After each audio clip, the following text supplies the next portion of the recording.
شروع اللہ کے بابرکت نام سے جو بڑا مہربان اور نہایت رحم کرنے والا ہے۔ ناظرین محترم، ایک انتہائی دلچسپ، سبق آموز اور سچا واقعہ آپ کی خدمت میں پیش کرنے جا رہی ہوں۔ ناظرین محترم، کہا جاتا ہے کہ پرانے زمانے میں ایک عورت تھی جو کہ حاملہ تھی۔ جب اسے درد اٹھا تو اس کے ہاں ایک بیٹی پیدا ہوئی۔ اس عورت نے اپنے خادم سے کہا کہ آج بہت سردی ہے، لہٰذا آگ کا انتظام کرو تاکہ کمرے میں کچھ گرمائش ہو جائے۔ وہ خادم آگ لینے کے لیے گھر سے باہر نکلا تو دروازے پر اس نے ایک بزرگ کو دیکھا۔ اس بزرگ نے اس خادم سے کہا کہ کیا ہوا ہے، لڑکی ہوئی ہے یا لڑکا ہوا ہے؟ تو خادم نے کہا کہ لڑکی پیدا ہوئی ہے۔ بزرگ نے کہا کہ یہ لڑکی 100 مردوں سے زنا کرے گی اور جو اس کا خادم ہے اس کے ساتھ اس کا نکاح ہوگا اور اس لڑکی کی موت ایک مکڑی کی وجہ سے ہوگی۔ یہ بات کہہ کر وہ بزرگ وہاں سے چلا گیا۔ جس بزرگ نے یہ پیش گوئی کی تھی، اس بزرگ کی پورے گاؤں میں سچائی مشہور تھی۔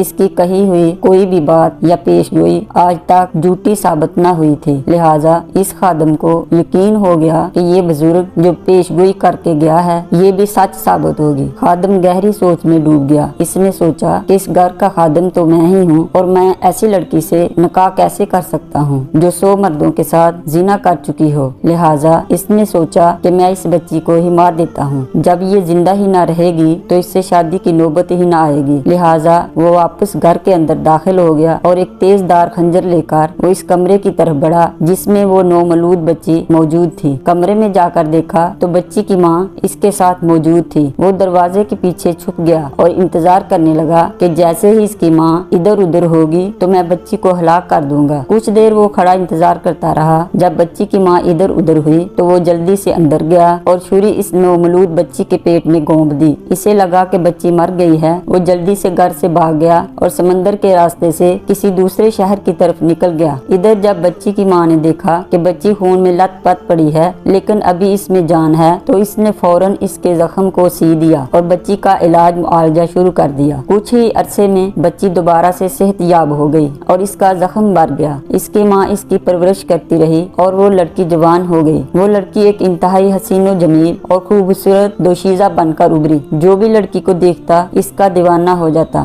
گھر میں جب غربت نے ڈیرا ڈالا تو نوبت فاقوں تک آ پہنچی۔ جب ماں کی سمجھ میں کچھ نہ آیا تو وہ بہک گئی، خود بھی جسم فروشی کرنے لگی اور لڑکی کو بھی اس کام پہ لگا دیا۔ یعنی لڑکی کی ماں نے حالات سے تنگ آ کر اسے طوائف بنا دیا اور وہ دونوں ماں بیٹی جسم فروشی کے دندے پر لگ گئی۔ دوسری جانب وہ خادم جو قتل کر کے بھاگا تھا، اس نے کسی اور شہر میں جا کر اپنا کاروبار شروع کر لیا۔ اللہ رب العزت نے کرم فرمایا تو اس کا کاروبار دن بدن پھلتا پھولتا گیا اور اس نے اچھا خاصا پیسہ جمع کر لیا۔ کاروبار کرتے کرتے اسی شہر میں 20 سال بیت گئے۔ پھر اس نے واپسی کا ارادہ کیا، لہٰذا اس نے اپنی ساری دولت اکٹھی کی اور واپس اپنے گاؤں میں آ گیا اور وہاں پر آ کر اس نے ایک محل نما گھر تعمیر کیا اور اس میں بہت سے نوکر چاکر بھی رکھ لیے اور عیش و عشرت سے زندگی گزارنے لگا۔ اس نے سوچا کہ میں نے محل تو بنا لیا ہے، اب مجھے شادی بھی کر لینی چاہیے، لہٰذا اس نے ایک اپنی بوڑھی ملازمہ سے کہا کہ میرے لیے کوئی ایسی لڑکی تلاش کرو جو شہر میں سب سے زیادہ خوبصورت ہو، چاہے اس کے لیے مجھے کوئی بھی قیمت ادا کرنی پڑے۔ لہٰذا اس بڑھیا نے لڑکی کی تلاش شروع کر دی اور تلاش کرتے کرتے اسی طوائف کے پاس پہنچ گئی۔ شہر میں اس سے زیادہ خوبصورت اور کوئی عورت نہ تھی۔ بڑھیا نے اس لڑکی سے کہا کہ تو کب تک چند پیسوں کے لیے طرح طرح کے لوگوں کو اپنا جسم فروخت کرتی رہے گی؟ میں تیرے پاس ایک شہزادے کا رشتہ لے کر آئی ہوں جو اس شہر کا امیر ترین شخص ہے، جو کچھ ماہ پہلے شہر میں آ کر آباد ہوا ہے اور اس نے شہر میں ایک محل جیسا گھر بنایا ہے۔ اب وہ شادی کرنا چاہتا ہے۔ اسے شہر کی سب سے خوبصورت لڑکی کی تلاش ہے جسے وہ اپنے محل میں رانی بنا کر رکھے گا۔ اس طوائف نے کہا کہ اگر یہی بات ہے تو میں شادی کرنے کے لیے تیار ہوں، لیکن جب اسے پتا چلے گا کہ میں طوائف ہوں تو مجھے چھوڑ دے گا۔ بڑھیا نے کہا کہ اس بات کی نوبت تب ہی آئے گی جب اسے یہ بات پتا چلے گی، میں اسے اس بات کی خبر ہونے ہی نہ دوں گی۔ لہٰذا اس شرط پر وہ لڑکی مان گئی۔ بڑھیا واپس اس شخص کے پاس گئی اور کہا کہ میں نے لڑکی ڈھونڈ لی ہے جو کہ انتہائی خوبصورت اور حسین و جمیل ہے، لہٰذا ان دونوں کا نکاح کر دیا گیا اور وہ لڑکی رخصت ہو کر اس شخص کے گھر آ گئی۔ شادی کی پہلی رات جب وہ شخص اس لڑکی کے پاس گیا تو اسے دیکھتے ہی اس کا دیوانہ ہو گیا اور اسے اس سے محبت ہو گئی۔ وہ اس کے حسن کے گن گانے لگا اور کہنے لگا کہ میں نے آج تک تجھ جیسی حسین لڑکی نہیں دیکھی، تم بہت حسین و جمیل اور خوبصورت ہو، مجھے تو